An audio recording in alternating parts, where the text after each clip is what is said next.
We've arrived in Menghai, which can rightfully be called the capital of Puer, even though it's located far from the city of Puer.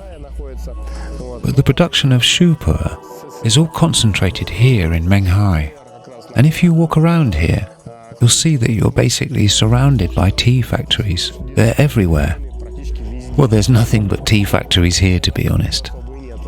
We're in one of the factories now. They're not producing anything at the moment. It's a big tea storage room right now.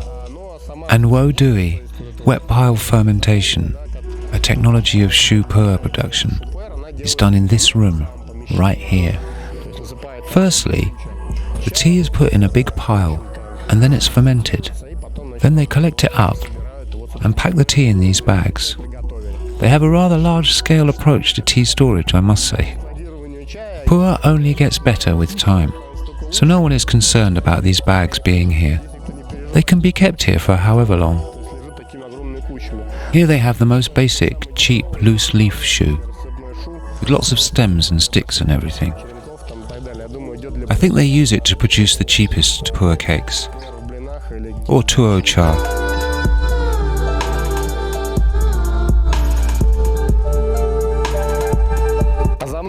There's a huge truck behind me, loaded with puer. That's how they get it here. So you can see the volume of production here in Menghai. That load is just what they carry from one factory to another.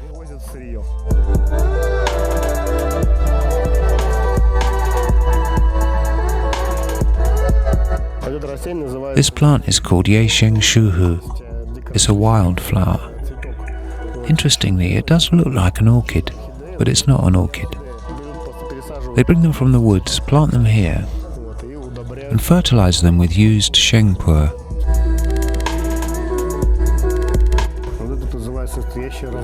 We're breaking all the stereotypes. We arrived in China in a village populated by the Dai people, who are basically Thai, with a few minor differences. But they're all Muslims.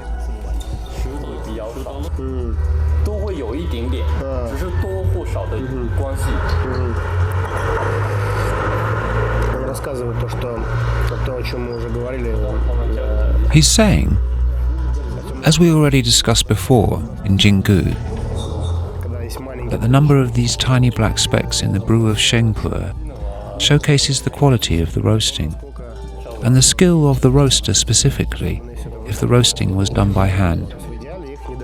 Ideally, there should be no specks at all. There were none in the tea we had in Jinggu. Here there are a few. Probably the master roaster was more experienced there.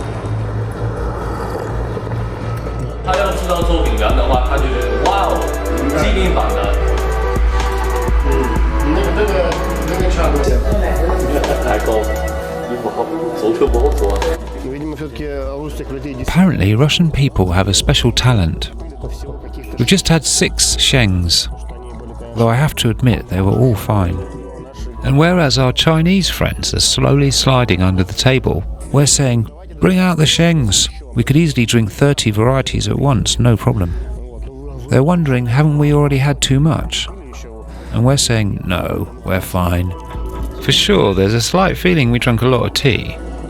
But work is work, and we're used to it. At times we've drunk much, much more. Our record is 30 varieties at a time.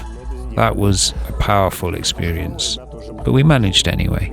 But here, after 6 varieties, our friends are already done, looking at their phones and asking for a lunch break.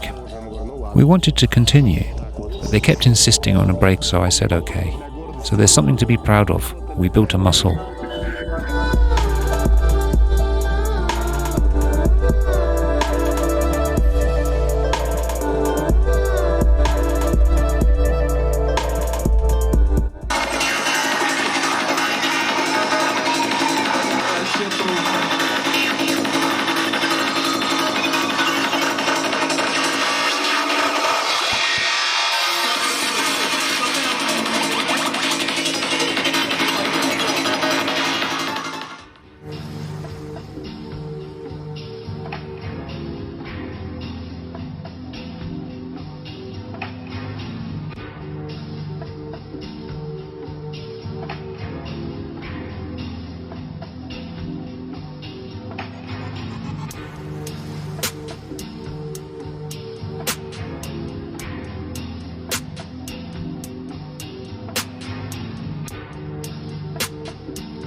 Today we're beginning our journey through Menghai.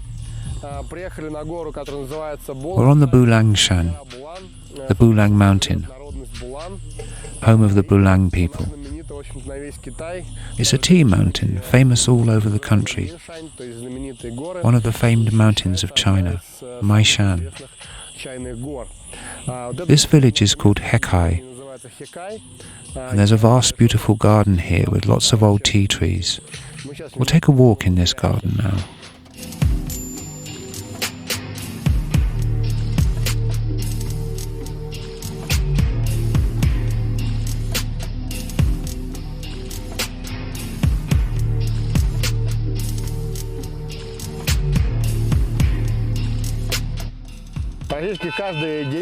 There's a distinguished tree in every village called Yi Hao, number 1, the biggest tree in the village. There's a plate on the tree, Hekai Yi Hao, the first and the biggest tree in the Hekai village. There's always a fence around it.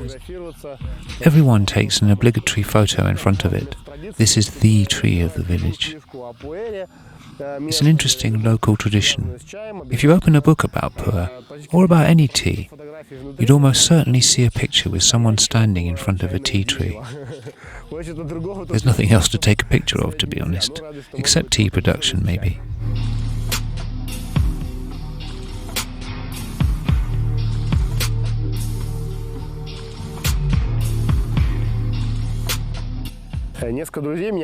Friends asked me to bring some tea seeds. It's a common request, actually.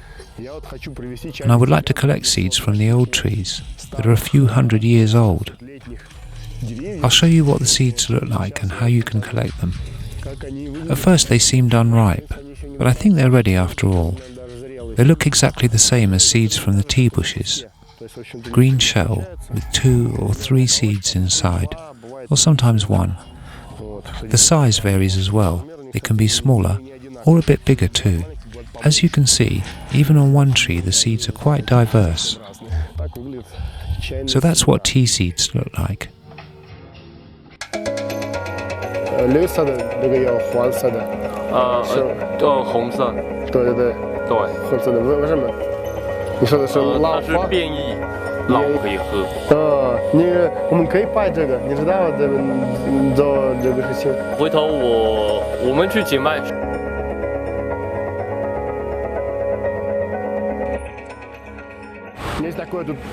There's a custom in this area, when it's the season of fresh shoots, to take one, a bud, and 2 leaves and eat it.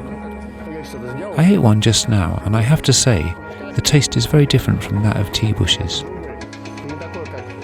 The taste is quite bitter, but there's a quality to it. When you first start to chew, it's very bitter. But after a little while, there's a soft, sweet aftertaste. It's very pleasant. Locals make a special drink with fresh tea leaves. I hope we'll have an opportunity to taste it.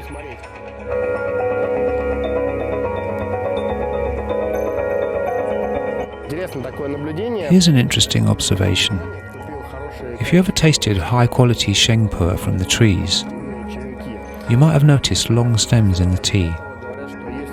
Many people think that's how you tell the origin of the tea, by the length of the stems.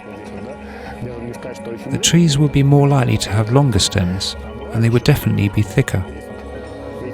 Here we can see that the stems can be very long, and often they make sure to pick the tea with long stems intact to prove that it was collected from trees and not bushes. But bushes would not have such thick and long stems. But here's the thing. For instance, there's 2 trees here. One of them has fresh green shoots, and the stems are quite thick and long. And there's a tree next to it. So it's the same area of the Hekai village. 2 trees grow together.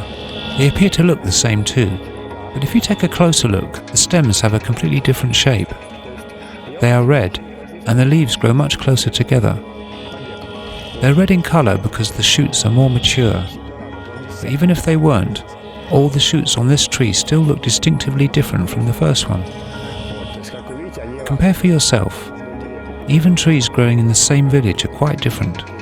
So even when we speak of the origin of the tea, whether it's from Hekai village on Bulangshan or another area, it's important to know that all of these distinctions, because of the geography and climate and local mutations of the plant, do not only affect the appearance of the tree, but also the taste of the tea. The diversity of tea trees that might appear to look the same from afar, and the manifold tea varieties depend on such seemingly minor nuances. Enjoy your tea.